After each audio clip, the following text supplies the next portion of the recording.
A disturbing video began to do the rounds of social media this morning that showed 4 people dressed in saffron kurtas roughing up Kashmiris selling dry fruits in Lucknow.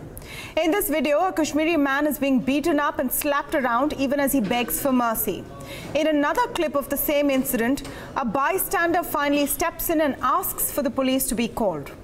Now, the sight of a helpless man being beaten up has led to a storm, a political one as well as one on social media, of course. And eventually, the 4 goons were arrested by UP police. Condemnations have also come from all quarters, including from Finance Minister Arun Jaitley. But this has not been the only documented act of violence or discrimination against Kashmiris after the terror attack in Pulwama that killed 40 CRPF Jawans. Now, a week after tensions have escalated between India and Pakistan and we have seen a pause of sorts, it's important to ask what impact attacks like these have on the situation in Kashmir. To speak with me on this, I'm joined now by former interlocutor to Kashmir and, of course, former civil servant Wajahat Habibullah. He's also a scholar. I'm also speaking with former IAS officer turned politician Shah Faesal. Welcome to both of you and thank you for speaking with us here on Bloomberg Quint. Mr. Habibullah speaks to us from Lucknow today, where this incident took place. Mr. Habibullah, your first comments on what we saw today. The first set of videos were, of course, horrific and distressing to watch. Later on, a lot of people were saying that at least there was one man who stood up from them for these people, and then there was eventual action by the police. How do you see this incident? Well, it's a disgrace, obviously. I mean, there's no other way of seeing it. And then I did, of course, my son brought it to my notice, and the poor boy was wailing, the poor Kashmiri boy was wailing, and he was being repeatedly beaten. He was so submissive and so frightened. And yet these people beat him, and of course, as you say, somebody stood up. I didn't see that part, I just saw this part, and I was deeply hurt myself and deeply shocked. And of course, then I gave a call to Mr. O.P. Singh, the Director General of Police. I took advantage of the fact that I had myself been a civil servant, and so I spoke to him, and I must say, we must give him credit for the fact that he said that no, it had come to his notice, and he said this is a despicable act. The exact words he used, this is a despicable act, and you will see that action is taken. And then shortly after that, and again I must give him credit for that, he took the trouble further take action and then get back to me to report on the action taken, which was that the main culprit had been arrested, and that he had spilled the beans, he'd given the names of all the others, and that he was going ahead and arresting them, and FIRs had been registered. And I then made a suggestion to him that please also inform the victim of the beating that action has been taken and that he feels secure in this city, because it is particularly disgraceful. This should have happened in my city of Lucknow. And I think Mr. O.P. Singh certainly shared that indignation, because Lucknow is a city which is famous for many other things and certainly not for this kind of behavior. That is about this particular incident. But, Mr. Faesal, of course, we saw a lot of political commentary after this, both from Umar Abdullah, Mehbooba Mufti, a host of other leaders, Akhilesh Yadav, Arun Jaitley also finally commented on it, saying that, this is terrible. Does the reaction that came, which was a very strong one, and the action which is relatively swift, because the perpetrators have been arrested in a span of a few hours, does that go to some extent to mitigate the damage of a video like this from the Kashmiri perspective? The video has been completely, as Wajahat sir very correctly said, that it's totally disgraceful, it's horrific, shameful. As a Kashmiri myself, believe me, my blood started boiling as I looked at the video. I could not watch it, in fact. It's very hard to imagine that in a country where inclusiveness and democracy and secularism is something which we swear about, which we swear and which we, something which we are very proud of. And that in such a place like that, a poor street vendor is humiliated just because he belongs to a certain identity. But then at the same time, it was really heartwarming that at least there was one person who comes through that video who has tried to stop those goons from attacking. That also reflects that while there is loss of humanity, there at the same time we still do have people who feel bad about it and who are ready to resist it. But then when it comes to the reactions which have come from the political leaders across the board, I think that's also something which I appreciate, that swift action was taken. The IPS officer who was posted there, I was following his tweets. He has been very prompt about taking action against the goons. But then you need to do something about the mentality. What is why all this is happening? It's finally not just restricted to this one incident. We need to do something about the larger mentality which provokes such attacks against a certain identity, such hate crime. I think that needs to be tackled. This is, of course, not just the only incident. There have been more incidents that have been reported since the Pulwama strikes. Mr. Faesal, can you give us a sense of the kind of impact that they have had in Kashmir? Even at a time when we have seen strife between India and Pakistan, Kashmir has been at the center of that focus. And there have been different ways of looking at it. At one end, first there was denial that these many instances have happened. And then there is a sense that are we overblowing each and every instance? Does the fact that a lot of it or some of it is in video or is being widely reported exaggerate the sense of hostility that follows from these instances? One, I wish to recall those times when it was very hard for us to convince Kashmiri young need to go out of Jammu and Kashmir, out of Kashmir particularly, to study, because there used to be some sort of a fear, some sort of a phobia that the places outside are not safe. Then a lot of students started moving out, and that moving out was very positive because it also signified a certain people-to-people contact. It signified exposure. It signified coming out of your own small place and looking at the world. It signified maybe ambition. It signified positivity. But this incident has kind of been such a huge setback to that entire movement.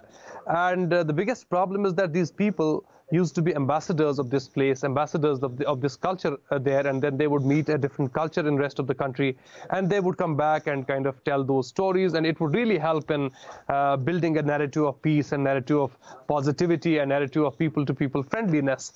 But I'm seriously saying I've been meeting a lot of these youngsters.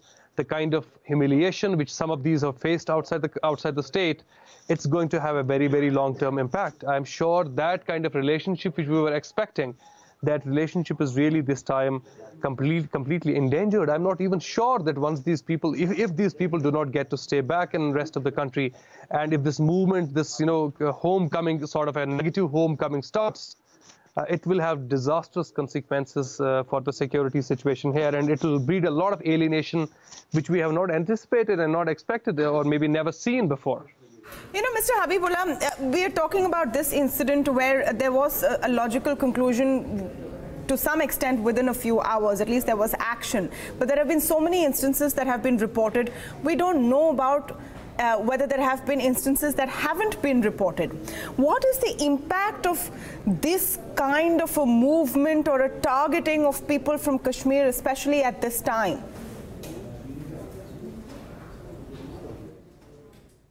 You've got the answer from Shah Faesal. It has a very, very adverse impact.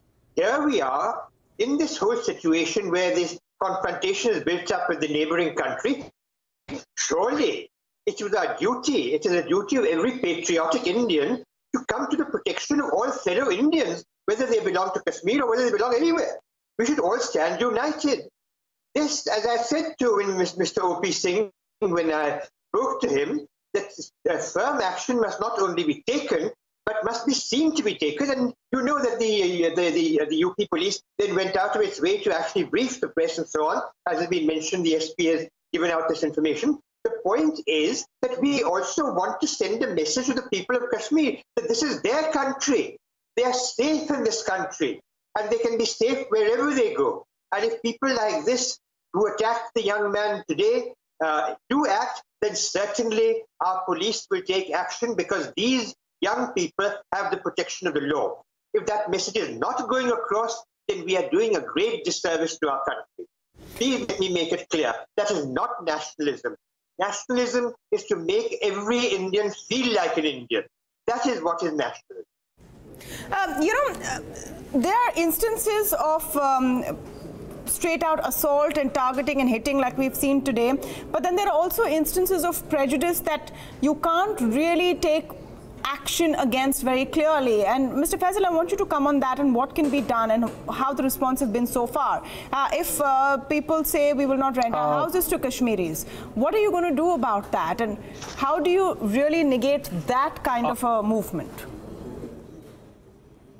Students have narrated to me innumerable instances from Dehradun, from Gurgaon, from Rajasthan, from Himachal, from West Bengal, where some of the students were rusticated, suspended for having WhatsApp statuses. Can you imagine? I mean, the level of intolerance. Can you imagine most of these, even girl students were asked to vacate their flats late in the night, that come on, we need to throw you out. And then in I think last 10 days or so, I have been getting so many requests from patients who want to go for treatment to Delhi, who want to go for treatment to PGI Chandigarh, to West Bengal, to Bombay TS. They're telling me that people are really hesitating in giving them accommodation. But this kind of discrimination is something which rarely gets reported, and it's very hard to report it.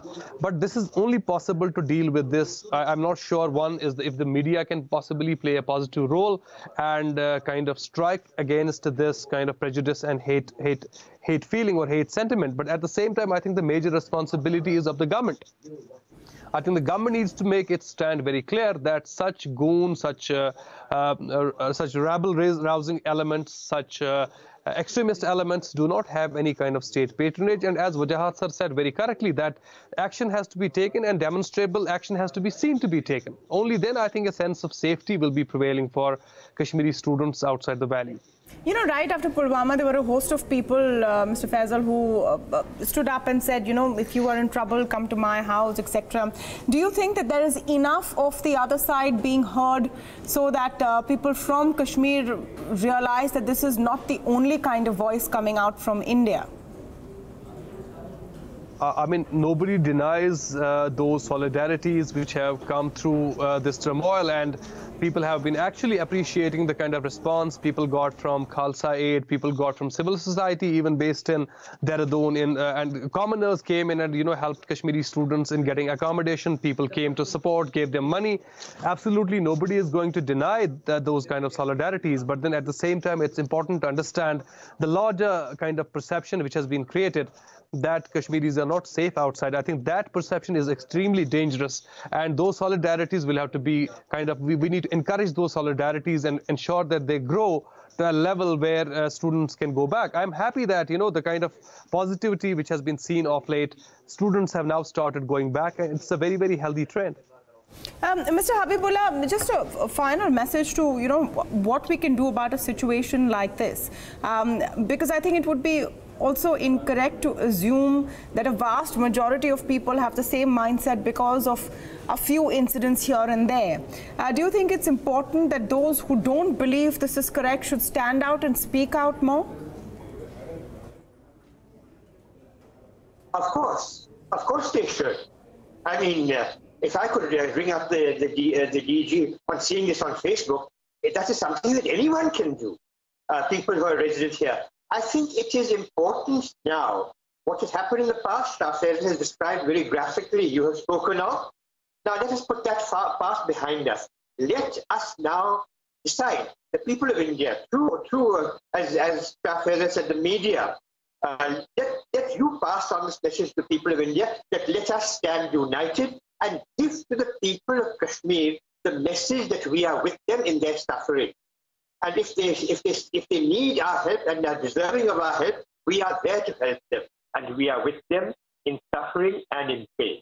Absolutely. Thank you so much, Wajahat, Habibullah and Shah Faesal, for speaking to us on this very sensitive topic, an important message that needs to put out there of how every individual act of kindness and standing up for what is right can indeed make a difference, like we saw in Lucknow today.